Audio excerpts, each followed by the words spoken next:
આપણા સમયની કિંમત આપણે કરવાની. પૈસા કરતા વધારે કિંમતી સમય. પૈસાની બાબતમાં આપણને ખબર છે કે એનીવેર ઇન્વેસ્ટ ના થાય, એવા યોગ્ય સ્થાને ઇન્વેસ્ટ કરવાનું કે સરખું રિટર્ન મળે. એના કરતા વધારે કિંમતી સમય છે.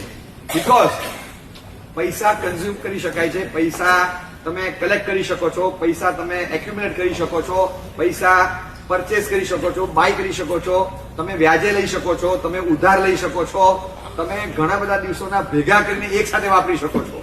આમાંથી એક ચીજ ટાઈમમાં પોસિબલ નથી. એ જરા 1.5% વ્યાજે 1 કલાક આપને, 1.5% વ્યાજે 1 કલાક આપ. કોણ આપે? 10% વ્યાજે માંગો, 1 સેકન્ડ ના મળે. ટાઈમ તમારો પોતાનો જે હોય એ દરેકને પોતાનો મળે. એ ઇન્ટર ખાતાઓમાં અંદર ટ્રાન્સફર નથી થતું. શેર થાય, પૈસા થાય, ગિફ્ટ ડીડ બને, બધું બને, આખો બંગલો ટ્રાન્સફર થાય, દસ્તાવેજ નવો બને, ટાઈમમાં કશું નથી થતું. તમારી પ્રોપર્ટી તમારી સાથે ગઈ.